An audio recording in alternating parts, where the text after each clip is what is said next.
U.S. Democrats have released some of the results from last night's botched caucuses in Iowa. Officials say former Indiana Mayor Pete Buttigieg is leading the delegate count in Iowa, with Senator Bernie Sanders in second place, Elizabeth Warren in third, and Joe Biden in fourth. The reporting of the results and circumstances surrounding the 2020 Iowa Democratic Party caucuses were unacceptable. As chair of the party, I apologize deeply for this.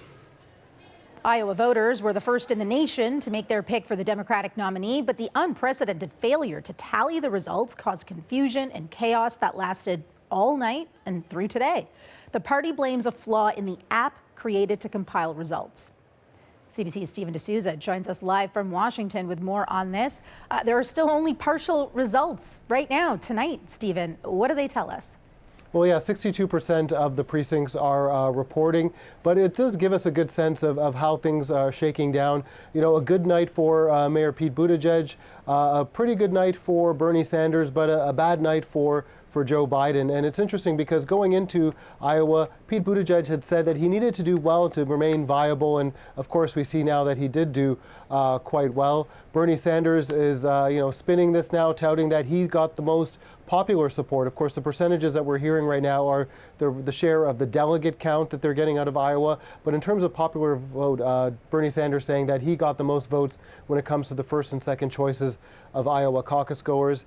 And then Joe Biden, he was tempering expectations today before the results came out. Now we can see why, coming in fourth, given that he was the most well-known name, was polling quite high, of course, now sitting in fourth place at the moment. And it's hard to read into this too early on, but, there is some discussion that perhaps this is showing that people looking for a moderate option are thinking that Pete Buttigieg may be their choice rather than Joe Biden. And so it's interesting to see that. But, we're not going to proclaim Pete Buttigieg the next Barack Obama, who's going to be propelled by a good showing in Iowa because of the demographics of Iowa. Really were tailored to his campaign, older and white, not as diverse, which has been a criticism of Buttigieg's campaign. And so if he was going to do well anywhere, that was a place to do it. And so still a long way to go in the Democratic primary race. Right, and still 38% outstanding. When is the full tally expected, and what will you be watching for?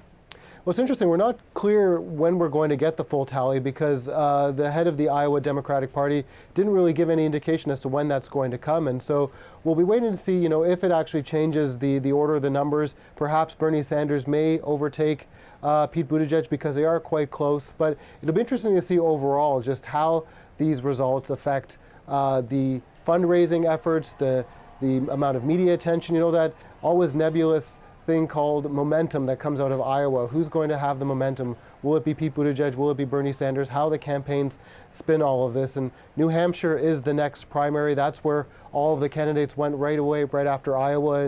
And Bernie Sanders is expected to do well there. And so it'll be interesting to see now what pressure is put on these other races now coming out for a bit of a muddled result in Iowa. Okay, so the drama in Iowa was not the only political spectacle today either. U.S. President Donald Trump, he's going to deliver his State of the Union address tonight while still on trial in the Senate. How's that going to play out, Stephen? Well, it's interesting. He's going to be speaking to the House. This is a place that voted overwhelmingly in the majority, although mostly a partisan vote to impeach him. And so the thing is, though, he's going to be likely acquitted tomorrow. So the president is almost riding high because there's a new poll out that shows he's doing quite well with his supporters. And, he's also basking in the chaos of the Iowa primary. And so the theme for tonight's speech is going to be, it's going to be called the Great American Comeback. And so the White House says they're going to be a vision of relentless optimism. He's going to focus on the economy, things like paid family leave. And so this is very much going to be the president sort of setting up for re-election, even though he doesn't have the crowds there. It's going to be very much a campaign speech tonight. So look for him to stick to the script, but should be an interesting speech tonight. Indeed, Stephen. Thanks so much. You're welcome. Stephen D'Souza, live in Washington.